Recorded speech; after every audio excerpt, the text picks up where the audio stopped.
कैसे इस पर क्या बताएंगे?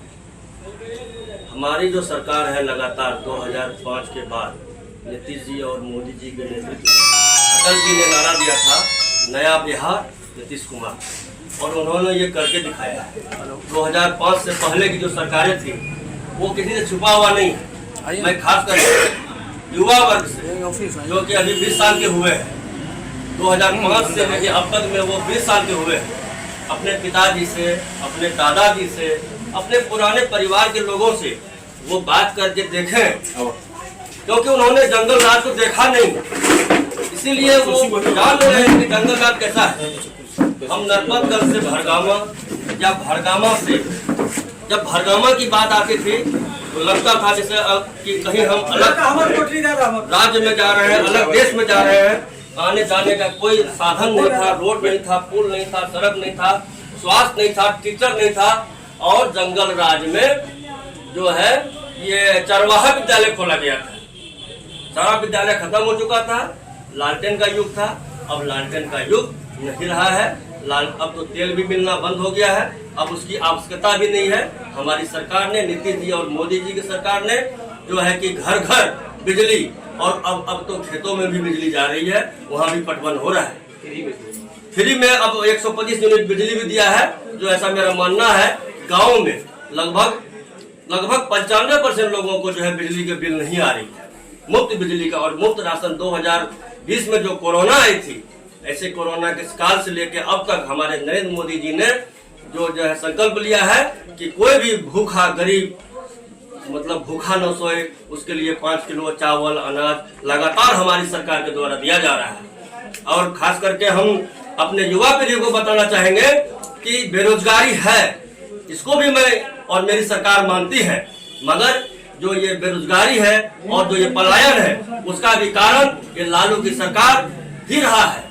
क्यों कि यहाँ पर फैक्ट्रियां थी, 2005 के पहले भी यहाँ फैक्ट्रियां थी, मगर यहाँ पर फैक्ट्रियां अपहरण का था, यहाँ फैक्ट्रियां बलात्कार का था।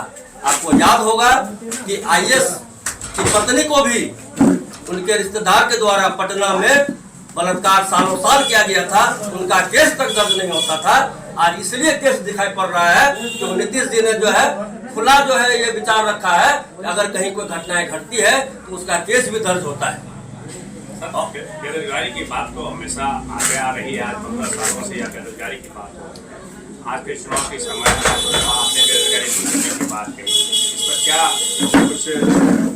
जब आपको या हमको, हम उद्योगपति हैं, मान लीजिए हमको अगर सुरक्षा नहीं मिलेगी, हमारा अपहरण हो जाएगा, हमसे रंगदारी मांगी जाएगी। आपको पता होगा कि उनकी बेटी की शादी रोहिणी आचार्य, जिसका शादी सिंगापुर में हुआ है, रोहिणी आचार्य जी उनकी बेटी है, उनकी शादी में जो है कि 4 चक्के का टोयोटा गाड़ी का जो है शोरूम ही खाली कर दिया था, ये कहा करके कि लालू जी की बेटी की शादी है, फ्री में सब ले जाओ गाड़ी।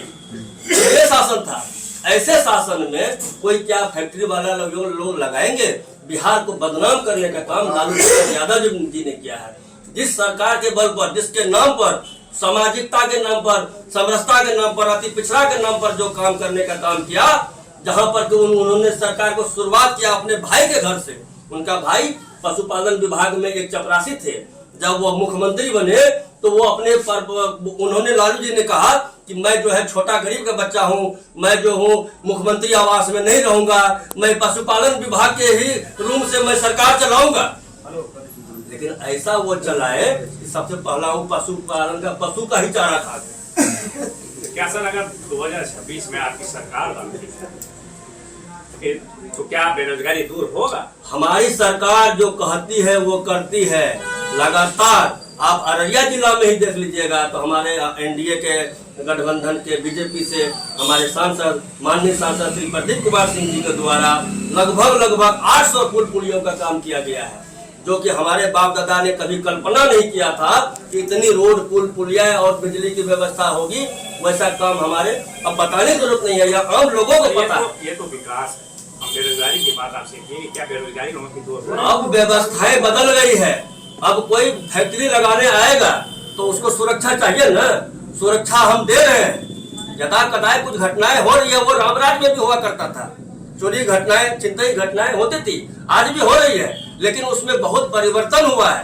अब हमारे यहाँ हाईवे हो गया है। अब हमारे यहाँ जो पूर्णिया में जो माननीय प्रधानमंत्री जी आए थे, उन्होंने जो है कि एयरपोर्ट का उद्घाटन किया है। ऐसे एयरपोर्ट 4 और लगेंगे। हमारा ये नया संकल्प है कि हम 4 एयरपोर्ट और बनाएंगे बिहार में, और बिहार में जो एयरपोर्ट बना है वो साथ में विकास आया है, वो सिर्फ एयरपोर्ट नहीं आया है, वो विकास इसलिए आया है कि हमारे यहाँ हमारी सरकार ने यह तय किया है कि हम हर जिले में हमारी सरकार इस बार आएगी। और ऐसा मेरा मानना है कि जनता जो है सब जाग चुकी है। जनता नरेंद्र मोदी और नीतीश कुमार की बातों पर विश्वास करती है। इसीलिए मेरा मानना है कि वो सरकार हमारी फिर दोबारा आएगी। और हमारी सरकार ने यह तय किया है कि सभी स्कूलों, सभी जिलों में हम एक फैक्ट्री लगाएंगे, और हर अनुमंडल में, हर सब डिविजनल में हम जो है कि एससी का जो है कि आवासीय विद्यालय बनाएंगे। और जो किसान सम्मान निधि है, वो किसान सम्मान निधि जो 6,000 रुपया माननीय नरेंद्र मोदी जी के द्वारा दिया जा रहा है, 3,000 रुपया उसमें नीतीश जी ऐड कर दिए हैं। हमारी सरकार नहीं बनती है तो सभी किसान भाइयों को 9,000 रुपया जो है अनुदान के रूप में जो है उनको दिया जाएगा। और साथ ही हमारा जो अस्पताल है सारे जिलों में, मतलब हर जगह मेडिकल कॉलेज हर जगह होगी। और नया इंफ्रास्ट्रक्चर के तहत हमारी सरकार, क्योंकि डबल इंजन की सरकार है, हमारी सरकार जो है 3600 नए रेल परियोजनाओं का, नए रेल पटरी का बिछाने का काम वो करेगी हमारे बिहार में। मैं भाजपा प्रवक्ता जिला अररिया अविनाश कुमार सिंह।